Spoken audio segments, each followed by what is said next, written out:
মুহূর্তে সবচেয়ে বিরাট বড় খবর, কেন্দ্রীয় হারে ডিএ দাবিতে মামলা দায়ের করার অনুমতি দেওয়া হয়েছে। ডিএ আন্দোলনে ঝাঁজ আরও বাড়তে চলেছে, কারণ নবান্নের অদূরে 3 দিন ব্যাপী সভা করার অনুমতি চেয়ে কলকাতা হাইকোর্টে দ্বারস্থ হলো সংগ্রামী যৌথ মঞ্চ।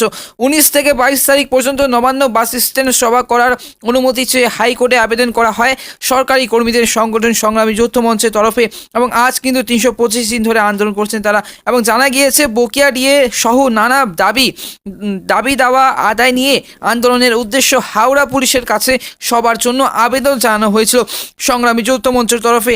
ওই মঞ্চের দাবি, পুলিশের তরফে এখনও পর্যন্ত ইতিবাচক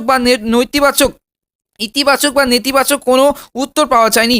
এরপরে হাইকোর্টে দ্বারস্থ হন সরকারি কর্মীদের এই সংগঠন।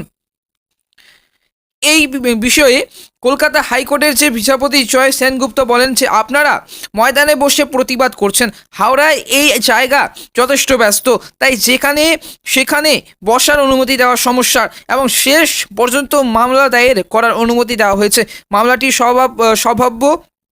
সম্ভাব্য কিন্তু শুনানি তারিখ আগামী সোমবার। প্রসঙ্গত, কেন্দ্রীয় হারে ডিএর দাবিতে দীর্ঘদিন ধরে শহীদ মিনারে পাদদেশে অবস্থান বিক্ষোভ চালাচ্ছে সংগ্রামী যৌথ মঞ্চ। সম্প্রতি যে ডিএ নিয়ে আন্দোলনকারীদের উদ্দেশ্য বার্তা দিয়েছিলেন মুখ্যমন্ত্রী মমতা বন্দ্যোপাধ্যায়।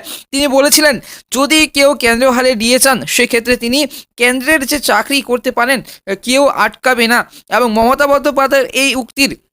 বন্দ্যোপাধ্যায় এই উক্তির পরে ডিএ আন্দোলনে ঝাঁজ আরও বৈঠক এবং আরও বাড়ানো হবে বলে জানিয়েছেন সংগ্রামী যৌথ মঞ্চ।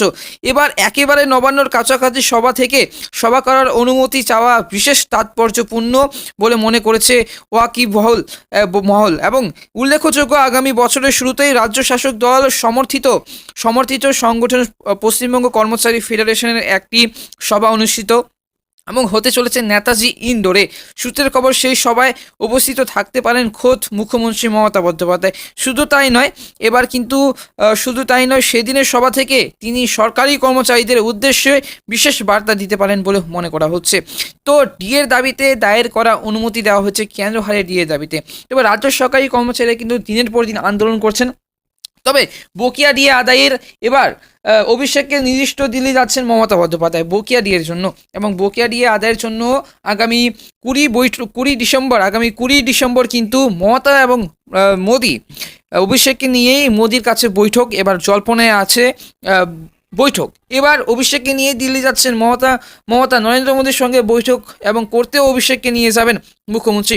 প্রধানমন্ত্রীর সঙ্গে ওই বৈঠক নির্ধারিত হয়েছে 20 ডিসেম্বর। রাজ্যের বকেয়া চাইতে ওই বৈঠকে হলে চর্চা শুরু হয়েছে তৃণমূলের সর্বভারতীয় সাধারণ সম্পাদক উপস্থিতির কারণে। তবে ডিএ নিয়ে আন্দোলন কিন্তু ঝাঁজ বেড়েই চলেছে। তবে আগামী 19 থেকে 22 ডিসেম্বর কিন্তু সংগ্রামী যৌথ মঞ্চ নবান্নের সামনে অবস্থান করবেন।